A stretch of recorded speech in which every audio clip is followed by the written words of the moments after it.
Hey, what's going on, everybody? Welcome back, Matthew, Watty's channel. It's Monday, so you guys know what the deal is. It is Discussion Monday, and today we're actually diving into the next phase of my military contracting service. So, first set of real chat videos were all about my military service, kind of going stage by stage, and then we're now diving into the civilian contracting gig of, well, it's still military service because you're still providing support for the military. Last video or last two videos we made were about Mantech. Outside of the 6 years I was with the Army, that 3.5 years I was with Mantech is my second longest job. For somebody that really covets stability, you would think that I would have a whole longer time frame at each of my jobs, that I wouldn't be jumping jobs so easily or staying so little amount of time.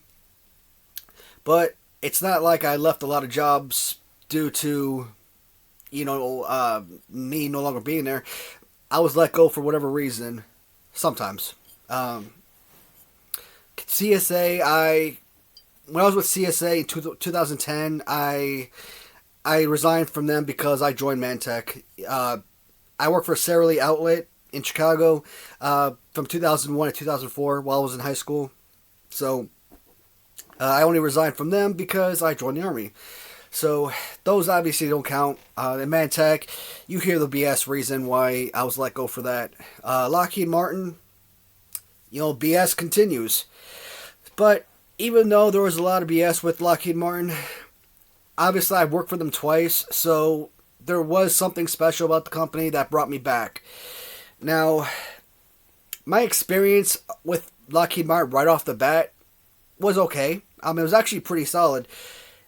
Actually, neither time I was hired by the company did I actually really apply or actually interview. Well, what do I mean?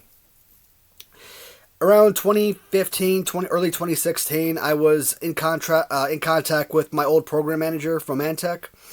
He covered the SOCOM side of Mantech Special Forces contract, and because of the way I was let go with Mantech, they basically said I was unhirable or not rehirable or whatnot. So he didn't have that option. So he got me in contact with a friend, a program manager for Lockheed Martin SOCOM. I reached out to him, called him up, told him who I am, who I was, what I did, and who referred me. And I was practically hired on the spot. And I was happy. I was so enthusiastic, but I was also pissed off like crazy. I had been applying to Lockheed Martin for years. Job requisition after job requisition after job requisition, and every time you apply to these companies, you get that same generic email, thank you but no thank you type of email, and I hate that. Yet all I had to do was name drop, and all of a sudden I've got a job. I was ticked off, but I got the job, and that's what's important. So finally, in May of 2015 or 2016, I was able to give up that stupid Humana job, making $9 an hour, which was not a livable income. The only thing that saved me while I was with Humana, for that year and a half, making $9 an hour, was the fact that my house was paid off. If I had to pay that extra, my house was $85,000, so $600, $700 a month or whatever it was. I would have been hundreds and hundreds and hundreds of dollars in debt every month, and that just wouldn't have flown. So with Mantech, I'm glad I was at least able to pay off my house. And Lockheed Martin, when you go to orientation, you go to Fort Bragg, and that's in, where is it? It's not Charlotte. Darn. I've been there a million times, and I can't remember the stupid city. But it's in North Carolina, and Fayetteville, North Carolina. And it's kind of messed up, when I got to kind of comparing companies, because you're always going to compare companies that you work for. It's just out of habit. I know we really shouldn't do that, but so like when I started with Mantech, once I got to Chantilly, Virginia, there was a bus to take you from the airport to the hotel. The next day, people from Mantech showed up, drove you to the Mantech building. They handed out, your car keys and assigned people to each respective car. Lockheed Martin, they didn't do that. They pay for your ticket to Fayetteville. Once you get to Fayetteville, you got to put your own credit card on to rent yourself to rent your car. And the next day, you go to the hotel, and then the next day, you're trying to track down and find this building, and it's like nowhere near. Like, our Mantech building was like probably a couple blocks, if that, away from the hotel we stayed at. With Lockheed, they basically put you at a hotel that's probably 30 minutes away or so. And if you're new to Fayetteville, never been there before, and I've been there several times, I still can't navigate my way around that city. So putting you like that far, it sucked. So that experience was not positive. And during orientation, you're learning about your pay. You're learning about, you're getting your medical stuff done while you're there. You're taking all these different classes that are necessary for deployment, learning about like Arabic culture and stuff like that. So you got to have all of these certificates done before you even go to CRC, which is going to be, this time it's going to be in Fort Bliss, Texas. People that are running the classes, I mean, they hardly ever showed up. Like, you want them to be in and out, checking on you, see if you need anything, answering questions. They didn't tell us anything about 401k plans, medical benefits, nothing about, like, I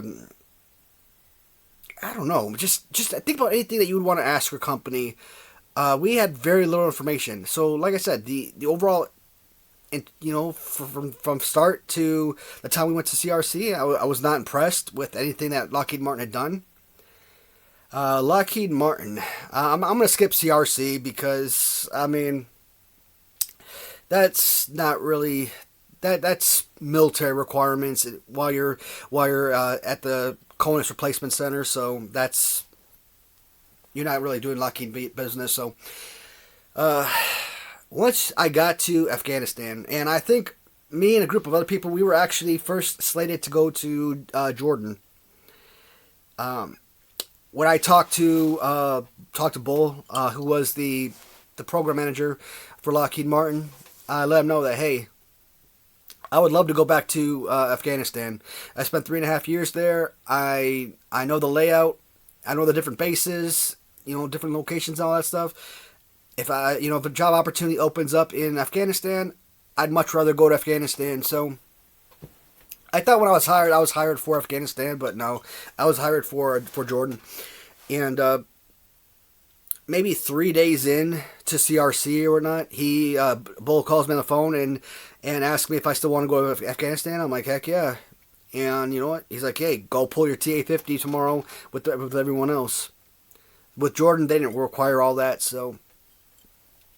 But I ended up going to Afghanistan, and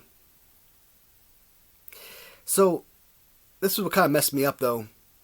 Because they didn't have my passport and all that stuff, scheduled, or my LOA, my letter of authorization slated for Afghanistan, they had to redo all that information. So I could have either come back to Fayetteville, stay in a hotel, be bored on my mind, probably just sit in the office at Lockheed Martin, or I could have gone home. So I decided to go home. And I should have been paid, 8 hours a day, 5 days a week while I was home. But nobody really told me anything. So I thought I had to use up my vacation days. So while I was home for like 2 weeks, I used my vacation days every single day. And you have, what was it? It was vacation hours they give you. And they also give you some other set of hours. I forget what it was. But I used all that up. And maybe 2 days or so before the week ended, I had nothing to put in there. So he ended up putting 8 hours of direct pay. So I'm like, why couldn't we have done this for the other couple of weeks? And but I ended up going to Afghanistan in June of 2016. And this is what drove me nuts. about the company even further. And you know what? The personnel are the face of your company. And when you don't hire the right people, or you don't have good people representing your company is going to catch the slack for it. The day I arrived to Afghanistan, the lead of Afghanistan tried to get me fired. I literally was not in country more than 2 seconds before he tried to get me fired. I did not, to this day, I don't understand what the heck this guy's problem was. Funny enough, this same exact guy became theater lead in Kuwait with Lockheed Martin a few years later in 2020 when I was with Lockheed the second time. But when I get to that point of my storytelling, we'll talk about that further. So his name was Darian. He picks me up at the airport, looks me up and down like, not hi, I'm Darian, nice to meet you, shake my hand. No, just kind of like give me this look like, all right, motherfucker, whatever. Bad experience right off the bat. Bad vibes. Get in the car. We drive a couple blocks to the Camp Vance, which is again the SOCOM compound found on Bagram Air Force Base. And we pull into the parking space. We go into the office. We walk into the office. He's walking ahead of me. I see him walk around and behind the wall and go out the back door. He doesn't, walk around, introduce me to my colleagues or anything. Doesn't point out, hey, this is your seat. This is where you're working from. Nothing like that.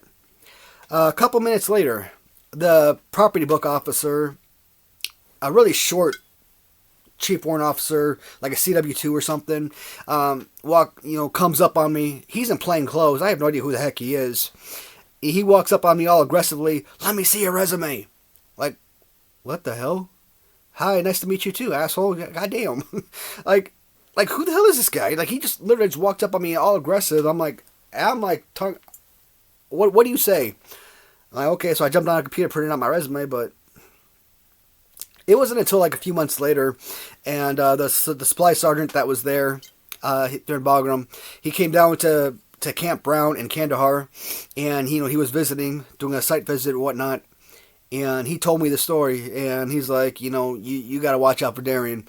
And he told me that about how, the day I arrived, how he went to the PBO to try to get me fired. And I'm like, do you know how messed up that is? A lot of people that you work with that are your equal, that are your colleagues, they're awesome people to work with. I think I've had very few negative interactions with my legitimate colleagues. Now, yes, you could say your boss, your supervisors are also your colleagues, but they're another level of assholeness.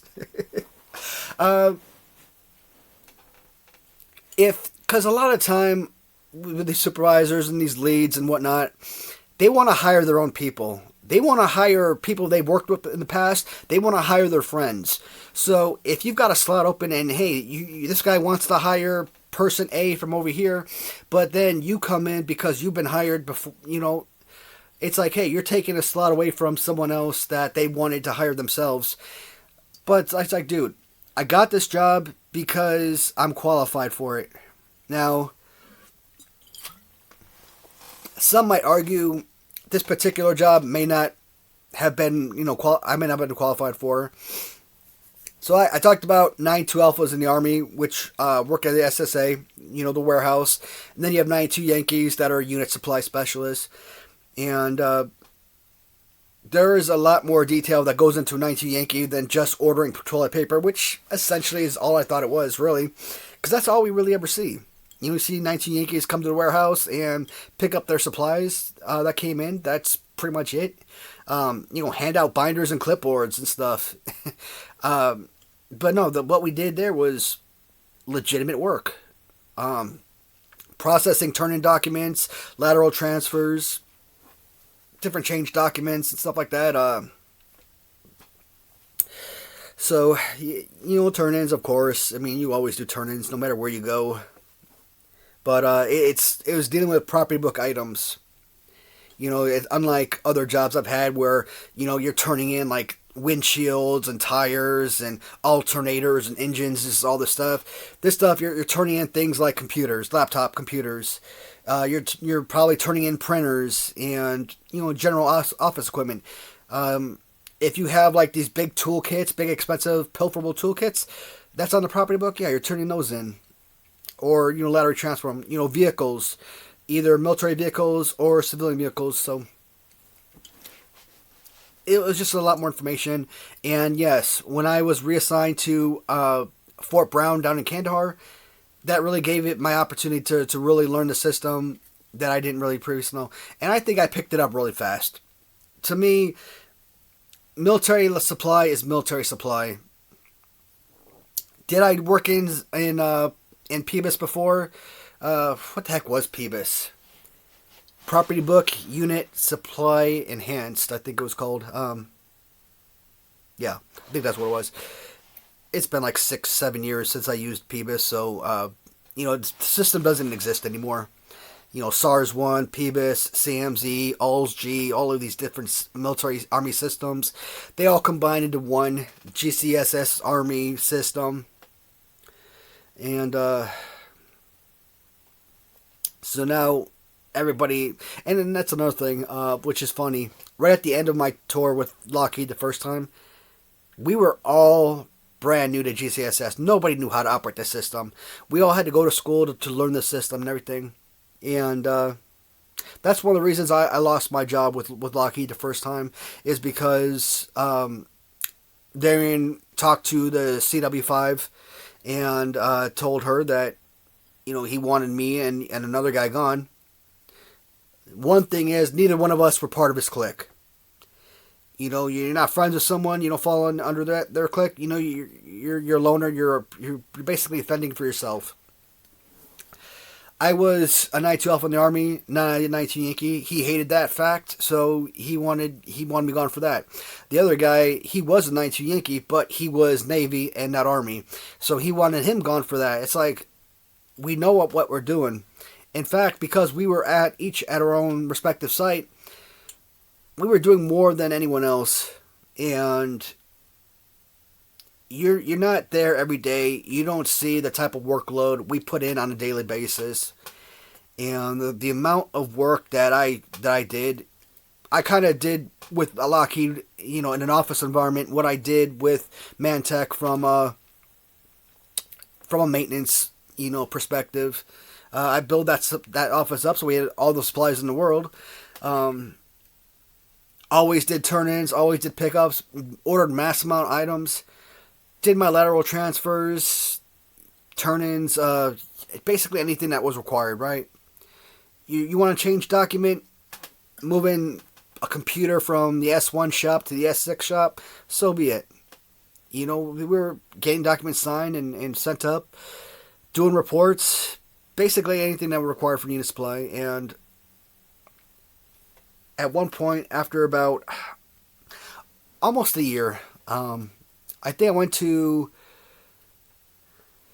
I officially stayed in Kandahar around July, let's say, of 2016.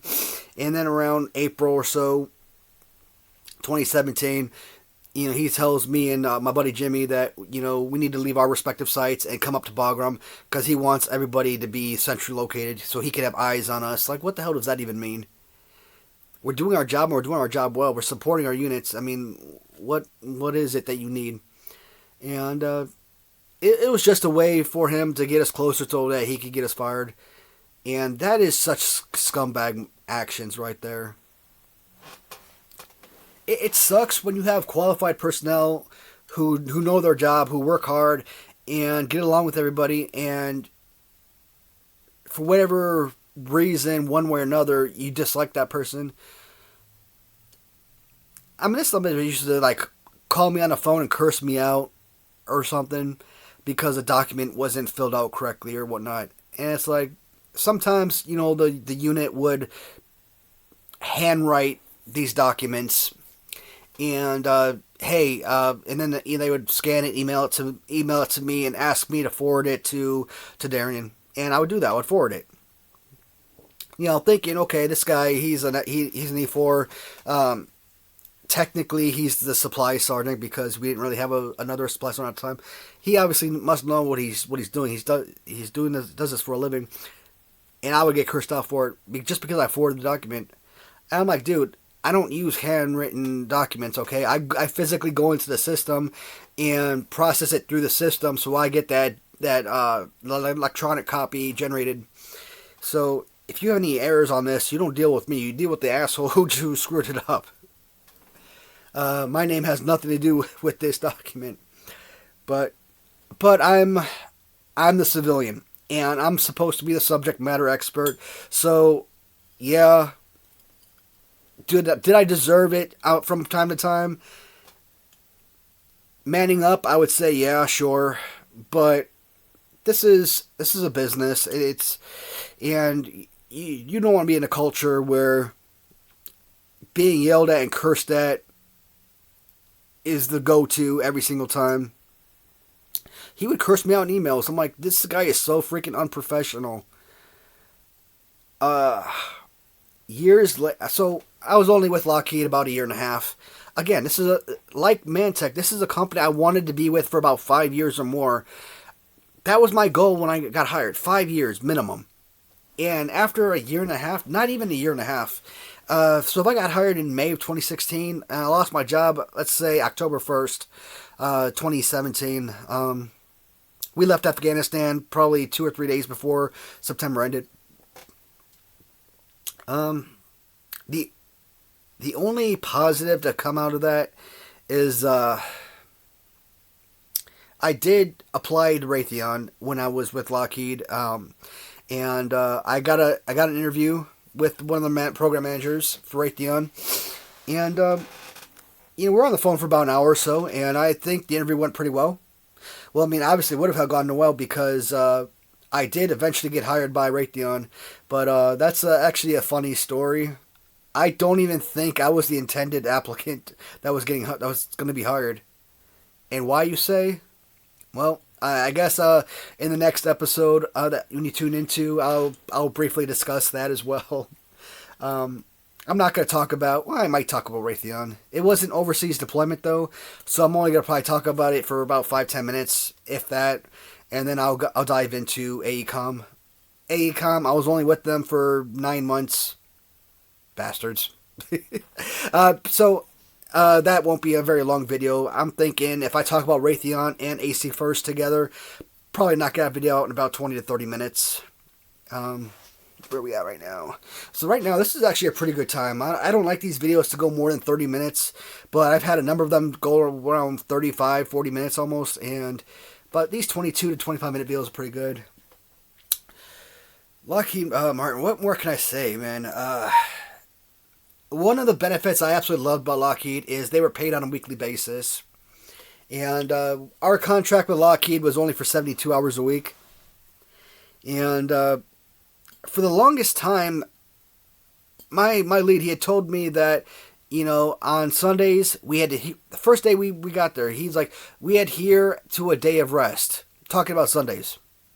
So you'd work Monday through Saturday, get paid 12 hours a day, and then you're off on Sundays. But you wouldn't fill out your time card like that. You would do like 10 hours Monday through Saturday, then you do like 12 hours on Sunday. But you're not getting paid your full 12 the other days, but you're working 12, so it balances out. It's still 72 hours regardless. And then after, I don't know how many months, eventually he tells me, oh no, we don't take the full day off. I'm like, well, since when did this happen? I think that was after I got to Bagram, and I'm like, I've been taking Sunday off every week. I've been putting in 12 hours or more every day, Monday through Saturday. So, I mean, are you guys gonna like? When he started making me come in on like Sundays and stuff, I'm like, you guys gonna like back pay me or anything? No, those cheap bastards. Lockheed Martin is one of the richest companies on the planet. I think in like the 2019 or 2020, I think the company earned somewhere around like $300 billion or something. No, I'm sorry. I'm thinking Boeing. No, I think Lockheed Martin, I think they earned about $60 billion. But still, $60 billion you're talking about one of the biggest Fortune 500 companies in existence, and you can't even get paid overtime for a contract. Oh, well, contract is 72 hours. But every contract has it built in where if you need people to work longer, it is authorized. You just got to get supervisor consent and approval. But when you're working like a 12-hour shift and something comes up and you need to keep working, I mean, you can't. It's not like you know this 2 weeks in advance to get that approval. And even then, they always going to give you an excuse like, oh, well, are you actually working a full 12 hours? Well, I mean, I'm not out in the containers 12 consecutive hours, working nonstop movement. Yeah, you're doing other things over the course of the day, but you're still actively on the clock. So I hate that excuse. It drives me nuts. I want to slap someone. That's why I want to start my own business, and I want to be able to be like, look, do what you got to do. Take the time that you need. If the job's getting done, I don't care. That's exactly how I look at it.